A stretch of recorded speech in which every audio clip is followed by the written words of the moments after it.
Hello and welcome to another episode here of Talk Tottenham, here with your host Tom.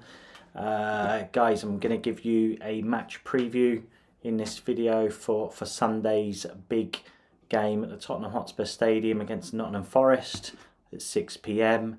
For those eagle-eyed viewers and listeners out there, you'll notice I didn't do my match reaction, let's say, for the last game against West Ham United. So I think let's start there, guys, and then I'll do a quick preview at the end of the video for the Forest game. Obviously it's been a few days, isn't it, since the game against West Ham. I think, watching the game, guys, I was pretty pleased. I was pretty pleased with the performance, I must say, in that game. I do think Spurs for the most part, I thought we controlled the match. Yes, we were slow in our build-up. We didn't really create all that many opportunities. Obviously, of course, it was disappointing to concede from a corner. However, I did come away from that game, guys, I saw a lot of green shoots and a lot of reason to be optimistic. I thought it was one of our better performances, guys. Let's say that this season.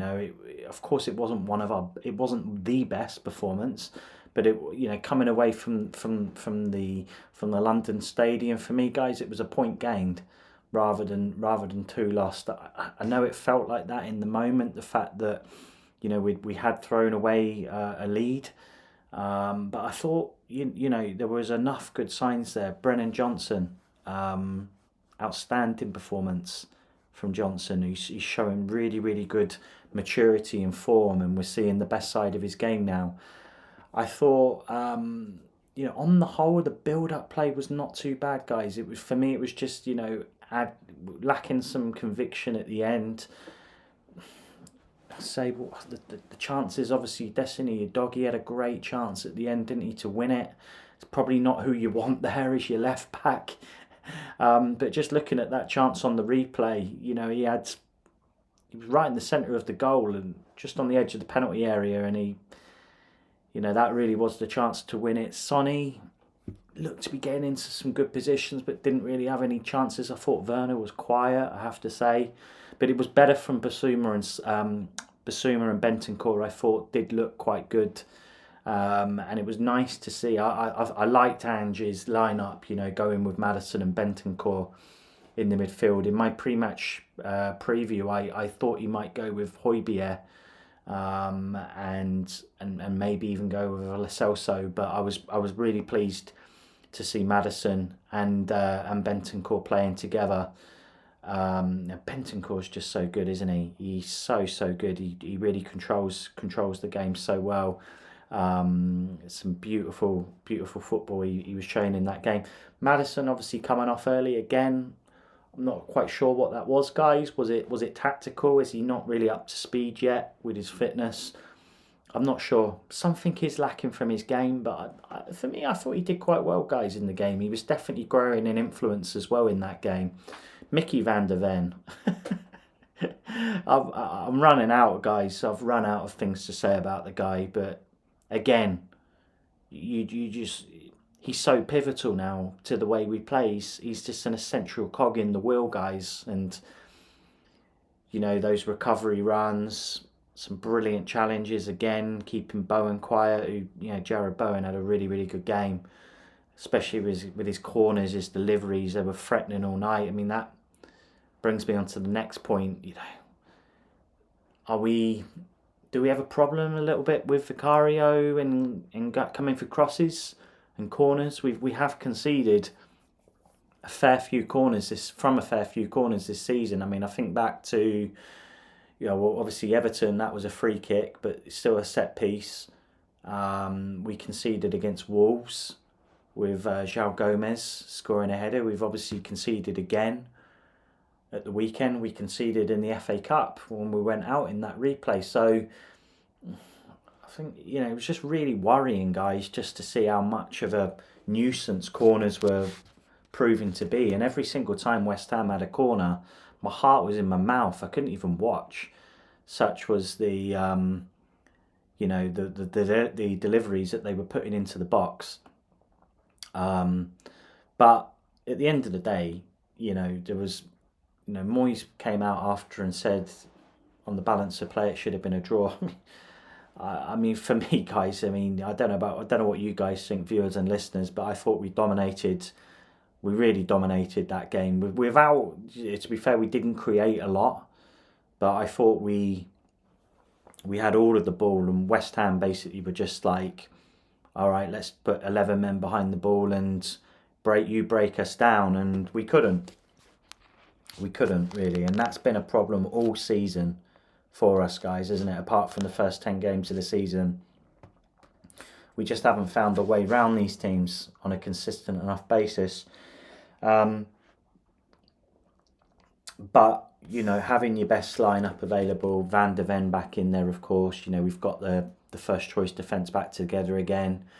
We are starting to see a little bit better now from Basuma. I thought even in the West Ham game, we were starting to see his driving runs up the pitch and just showing a little bit more confidence on the ball, which we haven't seen for a while.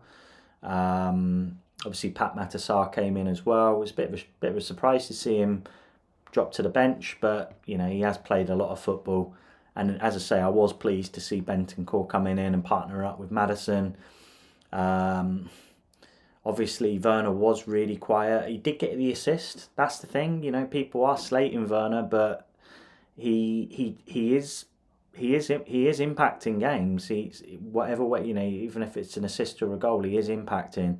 I just wonder for the Forest game if he's going to change it up again, and whether or not he might put Johnson on the left and bring Kulu on in on the right side, or whether or not, I don't know about Richie, if Richie's fit for this game, but if he's fit, would he maybe stick Sonny out on the left and put Richie up top? We haven't seen that for a while. It was quite effective in earlier games.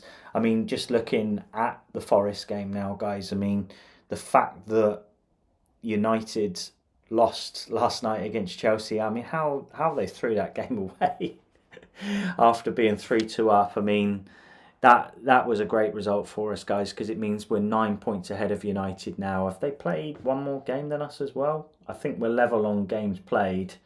Yeah, we are. There's only 8 games left for both teams, but we're 9 points ahead. We could go 12 ahead of them if we win against Forest at home, because I think they're in the FA Cup this weekend. I think that should be enough, you would imagine. Of course, the big question then is 5 places going to be available for Champions League? I'm really hoping it is. That's if Champions League is the right step for us. I did watch Ange's press conference just before doing this video, and again Ange,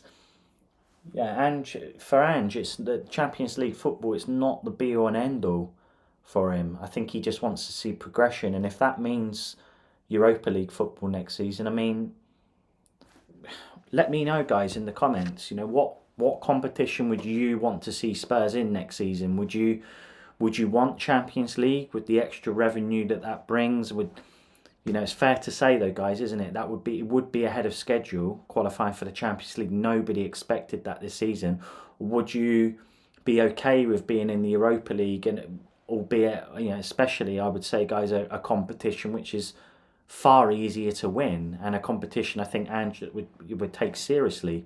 So do let me know, which competition do you think would be best for Spurs in their development this season? I sort of on the fence with it, to be honest, guys. I do. Obviously, Champions League is amazing. It means you can attract better players and more quality. But if I'm being honest, I feel in some ways that Europa League might be better for us, just at the stage the club is at. And look at Newcastle this season. I mean, they looked like they were really on to something last season, and then just being in the Champions League has crippled their team this season, and they've had so many players out. And do we have the depth? Even this season in the Premiership, we went out of both cups pretty much on the first hurdle, and look how much we've struggled with injuries and suspensions. We haven't got the depth. We'd need to beef up. We'd need more players, and that would probably mean keeping the likes of Højbjerg and Skip, or pushing them out and getting more in. But we know what it's like. It's really hard to just transform a squad in the close season. So yeah, I mean, of course, I'd love it if we got Champions League. I really would. It's where I want to be as well. But I just hope that we would be ready for it, and it could be really good for us as well. It could be really good for us, I think, to challenge the top players and hopefully bring more quality into the club, because I still think, even though we've done a great job improving the team this season and this year, calendar year, I feel like there are still some holes in the team. I feel maybe we still need maybe a really, really good enforcer, like a number 6, someone like Paulinho at Fulham, someone like him who gets his foot in and stops other teams from playing. I still feel also we need another number 8 as well, a really, really good playmaker, because when Maddison isn't on it and Lo Celso isn't fit, we look like we're really out of ideas a lot of the time. And the other one that I would go for as well is a striker, which I've been crying out for so long. We need someone really. I'm comfortable with keeping Richie in the squad, but we need we need more. We need more backup, and we need probably really, if I'm being honest, someone to really compete and fight out with Sonny. Because personally, I think Sonny's best position now is as a number 9. I feel like he's a striker. It looks like when he's out on the left, he's lost half a yard now, and he's not quite the same player. Not quite. I don't want to say he's not quite the same player. That's not what I mean at all. But to me, it looks like he's lost a little bit of pace, which is a real shame. And as a number 9, I feel like he can just use his amazing finishing to make up for that. But guys, I'll just give you my lineup very, very quickly for Forest. Vicario in goal. We're back 4 of Pedro Porro, Christian Romero, Mickey van der Ven, and Destiny Udogie. In the midfield, I'd see him potentially going with potentially a Basuma and Sarr again. But I wouldn't be surprised if he maybe goes with Sarr and Bentancur and gives Basuma a rest. But for argument's sake, I'm going to go Basuma and Sarr because he seems to quite like that pairing. In front of them, I mean, would he play Bentancur in a slightly more advanced role, or would he persist with Maddison? I'll go with Maddison, just because we haven't seen Bentancur start many games, and I'm just wondering if he is still trying to build himself up to match fitness. Brennan Johnson definitely keeps his place. He really does. He keeps his place. On the right hand side, I'll go with Werner on the left and Son up front. So what would that be? That would just be the one change from the West Ham game, and that would be Pat Matasar coming in for Rodrigo Bentancur. Is that the right thing to do? I don't know. Maybe this game is a little bit more expansive. Maybe we can again see Bentancur and Maddison again. I'd love to see it. Maybe here go with Bentancur and Sarr in the double pivot, with Maddison just a little bit more advanced. That, to be honest, is what I would like to see. But Ange might want to play it a little bit safer, at least until the second half. I'm going, guys, for a 3-1 Tottenham win in this game. I think we will blow them away quite quickly. And maybe the game might peter out. But saying that, you never quite know really what's going to happen with Spurs. It could be a slow start and a fast second half, like we've seen many times. But guys, that's my video. Let me know in the comments, guys. What's your score prediction for this game? I see this as a massive game, guys, for European football for next season. 3 points. I don't want to tempt fate because we have got hard games coming up after, but that should be enough. That should be enough for 5th, because United would be then 12 points behind. Just having a look here at the table. Yeah, I mean, and West Ham are even 3 points behind them. So I really feel like 3 points this weekend, massive step in the right direction, and European football would be back at the Tottenham Hotspur Stadium for next season, which would be fantastic, because with all of these international breaks this season, guys, it's felt like such a slow season with hardly any football in games. It's been a difficult one. So at least next season we'd have Tottenham on our screens a lot more, and getting ready for those big European nights. So yeah, obviously Sunday is massive, guys. Really big game. Let me know your score prediction, guys, in the comments. What about the match lineup as well? Do you see Ange making any changes? Would he bring Dragusin back in maybe and give Van der Ven that rest particularly after coming back? One thing I just want to have a look at, guys, as well, is I just want to have a look at the fixture list as well. Let's see who we've got coming up and how many days rest we've got after the Forest game. So, okay, yeah, just looking at it here, guys. After Forest on Sunday, we've got more or less a week's break. We play Newcastle on Saturday, the following Saturday at 12:30. So the lads have got about a 6-day break. So more than enough time, I think, to recover. So Van der Ven, I think, will play. We might even see Rodrigo Bentancur and Maddison again. That's a tantalising prospect, guys. So I'll leave you with that thought. Let's hope the boys can do it on Sunday. Stay safe, stay well. Hit the subscribe button if you haven't already, guys. And as always, come on you Spurs.